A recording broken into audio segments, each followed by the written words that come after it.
Last year we had 13 tips from Mike Price that from point A all the way through, which was really successful because just watching the views was unbelievable of the question and answers that we got coming back from it. So now we're going to start a new year, and I guess the next step is we're going to take you into arrows. This week we're going to talk about arrow choices. Common sense arrow choices. It's the Bob Folkrod way. It's the no bull crap. Let's do things for a purpose and with a reason. So when a guy comes in the store, he goes, Mike, I want to buy arrows. And I go, I got all these. And he goes, first thing I ask him is, what are you going to do with them? What are you going to do with the arrows? Because this is an indoor arrow. This is what Bob and I shot in Vegas last year.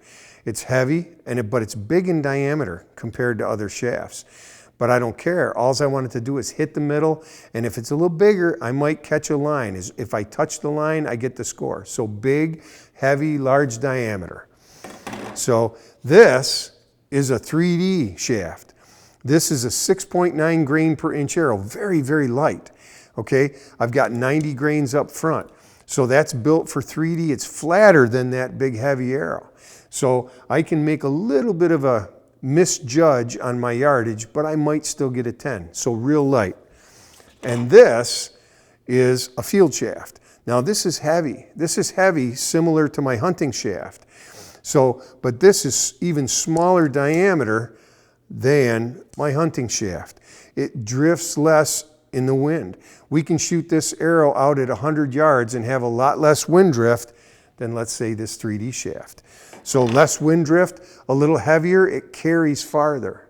So, but for hunting, and that's what we're talking about, this is a small diameter, heavy hunting arrow.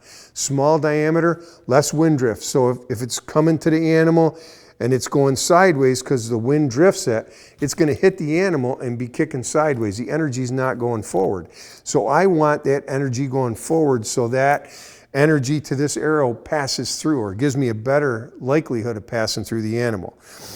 Heavy, quieter, and it's just going to be like throwing a hard ball at you or throwing a wiffle ball at you. Throw a wiffle ball at you, it's going to hit you and you're going to say, Mike, don't do that again. Throw a hard ball at you, it's going to come at you a little bit slower because the same guy's throwing it with the same energy, but when it hits you, it's going to hurt you. That's just mass weight. And so this arrow, I can hunt from whitetail, turkey to elk. Buy it once. You can use it for every single occasion. A heavy arrow makes your bow a little quieter, which might give you the opportunity to get that second shot in.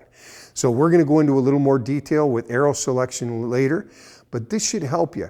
When you go in a shop or a store, make sure you know what you're looking at, because just because they have a multitude of it, that might be what they want to get rid of that day. Let's take the marketing out of it and make smart, wise choices, common sense choices. Heavy, small diameter, better penetration, quieter bow. It works all the way around in every occasion. That'll help you with your arrow choices.